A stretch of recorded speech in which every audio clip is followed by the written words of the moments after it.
Hi, I'm Chris Shelton coming to you from Sedona, Arizona. Look at this backdrop, isn't it amazing? With your DIY home healing, home remedies guide to happiness, health, and healing transformation. Today what we're talking about is the fundamentals of Yin and Yang theory and what does that look like. So when I'm asked the question, Chris, what is Yin and Yang theory and where did it come from? Well, Yin and Yang theory was developed about 6,000 to 8,000 years ago by the ancient philosopher Fuxi. And actually Fuxi was one of the ancient philosophers responsible for developing the I Ching, the Book of Change and Unchanging Truth. We'll have a video of what that is later on. And and going back to the I Ching really quickly though, the Yin and Yang theory is actually the fundamental principles for being able to utilize that Book of Change and the Unchanging Truth. So when we're looking at Yin and Yang theory, everything is an expression of Yin and Yang.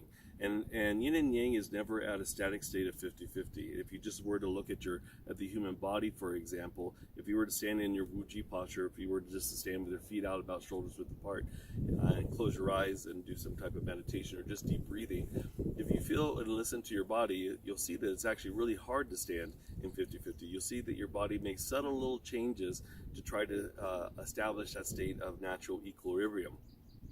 So the yin and yang is always waxing and waning. One is always flowing into the next. And you can't have one without the other. That's the cool thing about yin and yang theory, is that both of them are interconnected, and both of them are interchangeable. And what's interesting is that when we're looking at time and space, for example, Yang would be the space itself, but you wouldn't recognize the movement. Yang normally represents things that are moving, things that are active. Like the center of your being, the center of your body is Yang, because that's your active spirit. Then your physical body would be considered Yin. Whereas in other contexts, Yang would be apparent, and then Yin would be not apparent. So there is some confusion sometimes, because it's all Yin and Yang theory is all based on relativity, on relative to something else. So going back, for example, in space, you wouldn't tell that Yang was moving without a solid object, which would be Yin.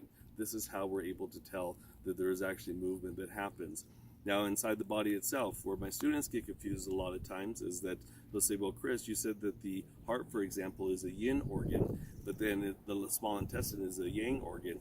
But it's all relative. Yes, even though the heart is Yin in nature and the small intestine is Yang, both of them also contain Yin and Yang within itself. And going back to things being relative, so for example, steam would be considered Yang and ice would be considered Yin. And now, if you were to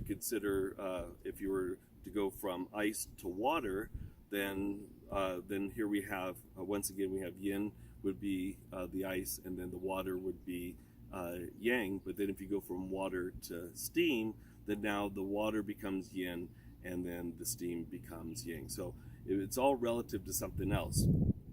If we were to look at the human body, for example, anything below the waist would be considered Yin, and this would be considered Yang. But if you were to take, for example, just the torso, this area here from the waist to the base of the throat, then what would happen is the area would be considered Yin, and then the head would be considered Yang. So Yin and Yang theory is found within everything, and they have a way of describing it in the I Ching, the Book of Change, as a straight or a broken line. Diseases also could be classified as Yin or Yang type diseases.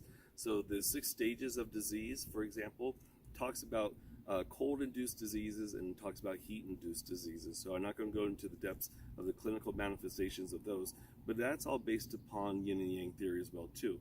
We have another form of diagnosis in Chinese medicine called the 8 parameters. That's also based upon the Yin and Yang theory. I talk a lot in my book about the 5 elements and 5-element theory. 5 elements are also an expression of the growing manifestation of Yin and Yang.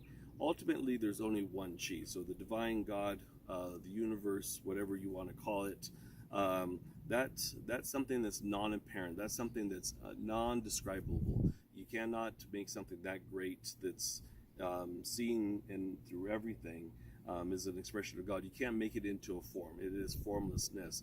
So Yin and Yang theory also encompasses the unmanifestation and then the manifest. So it combines both, and sometimes even the unapparent, but when it becomes apparent and vice versa, is this interchange of yin and yang that happens. So we're at high noon right now. This is what we would consider as utmost yang. It's actually about 12:15 right now as we're recording this, and it's hot out here.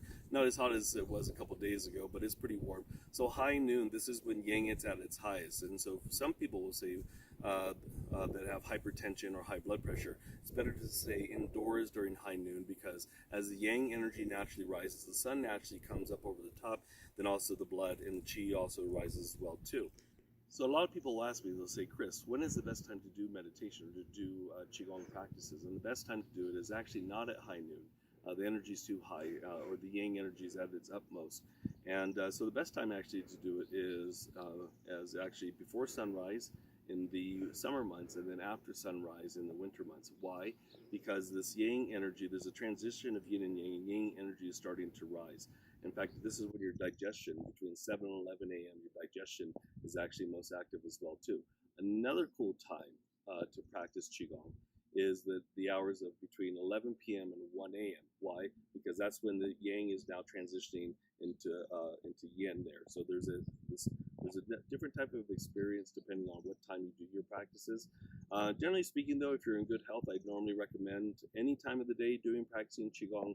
But for those of you that do have hypertension, tend to be a little bit manic,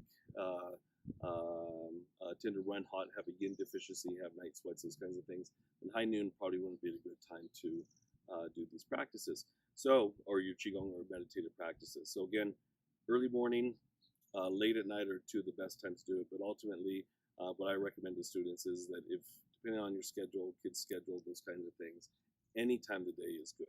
All right, so what can we do to cultivate this essence of yin and yang? Well, for women, a very simple practice taken from Master Hua Jingning, 33 generation Taoist and Chinese medicine master. He has a practice where for women, what will happen is that we'll take the right foot and we'll put it in front of the left to where that heel is actually touching the big toe of the left. Now, the universal sign or hand position here for cultivating the energy, we're going to bring this hand position here to the heart center here. And what we're going to do is we're going to tip the sacrum, so tuck the sacrum underneath, press back the Ming Men, tip the tongue is going to curl to the roof of the mouth behind the teeth, as is saying the letter N. You're going to close your eyes and you're going to feel this energy come from earth and heaven, heaven and earth. So they actually consider earth as yin because it's considered flat in nature, and heaven as yang, sort of like a dome. In fact, for divination, they used to use tortoise shells for divination because the bottom of the tortoise shell is flat to represent the earth, and the rounded curve of the upper part of the tortoise shell represented the heaven. So they believed that the tortoises actually composed or embodied all aspects of the universe of yin and yang. And if you look at tortoises in general, they generally have a long lifespan. Okay, so what we're going to do here is we're just going to close our eyes. We're going to feel the energy from heaven come in through the crown point and the top of the head, circulating as we pull the energy up in from our legs, cultivating our heart center. This is a standing cultivation for women. So cultivating, some people say, is working on yourself. I would also say self-refinement, hence the title of my book, Qigong for Self-Refinement, Total Health with the 5 Elements. All right, and we're just going to quiet the mind and feel this energy between heaven and earth. And especially great if you can get outdoors, like in nature, like I am right now. This is gorgeous out here. Thunderstorms, monsoon season starting, thunderstorms are coming in. Okay, so now what we're going to do is for a men standing cultivation, then we're going to go ahead and place the hands over the lower dantian, cultivating this essence. And again, feel this rootedness, tuck the sacrum, press back the Ming Men, tip the tongue still to the roof of the mouth behind the teeth. And feel the energy of yin and yang come in.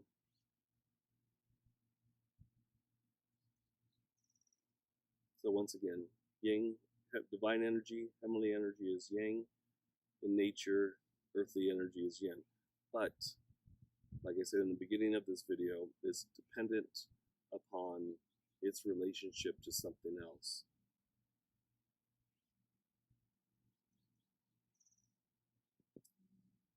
So for the most part, yin is apparent and yang is the unmanifest, but it does change, it does alternate. So I'm going to just stand here, feel this energy between heaven and earth, cultivate rooting my lower chakra, my root chakra, and especially for men. There's actually standing cultivations for celibacy too. So if you're somebody who practices celibacy for both men and women, there's cultivational practices for that. Okay, so you can stand here for as long as you want. You know, there are some people that have the time that actually will stand or sit in these positions all day. But if you only have 10 or 15 minutes, this is enough just to quiet your mind, pull in energy from the yin and yang, from heaven and earth, and collect that energy back. And then we're going to finish by pulling down the heavens 3 times. Inhale and exhale. Inhale and exhale. And gathering, inhale and exhale. Okay, so just to wrap up here from a beautiful sunny day in Sedona, Arizona, the very, very basic concepts of yin and yang theory and what does that look like.